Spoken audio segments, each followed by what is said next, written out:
Okay, so this one time I was at a friend's house for their birthday, and one of my friends bought a dancing cacti as a gift. This dancing cacti was not your ordinary dancing cacti, though. It could not only sing, Shimmy, shimmy, yeah, shimmy, yeah, shimmy, yeah. but also could copy whatever you said at it. Wait, this cacti can copy whatever you say to it? Wait, this cacti can copy whatever you say to it?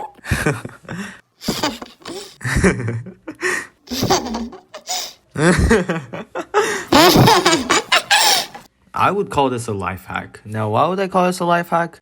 Well, laughing 100 times is equal to 15 minutes on an exercise bike, which is actually kind of crazy to think about, and the fact that laughing releases serotonin and dopamine, which is linked to our mood. So how does laughing work biologically/neurologically? So obviously, laughing requires our vocals. The main control of our vocals comes from two systems in our outer layer of the brain, aka the cerebral cortex. One of the systems is a laterally structured premotor and motor site that controls the production of voluntary vocals, which are social laughters.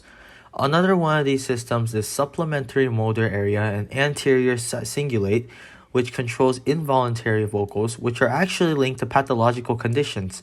So laughing can also be a disease. And what controls all of this is the brainstem, which is inside the brain, of which connects to the spine.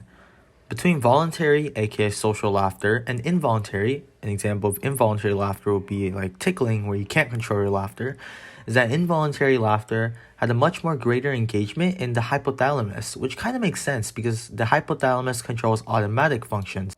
And there's also a more involved connection to PAG in the brain, which is a white region surrounding the cerebral adequate.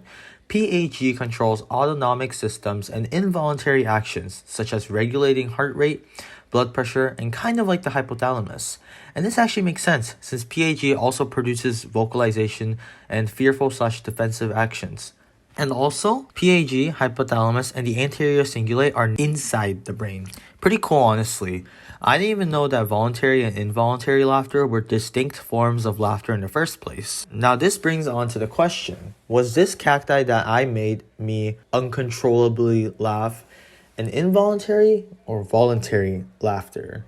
Well, honestly, I don't know, because I guarantee that if my friends weren't surrounding me, then I would have honestly not have laughed as much. But on the other hand, this dumb cacti actually did make me laugh uncontrollably in a way. What do you guys think?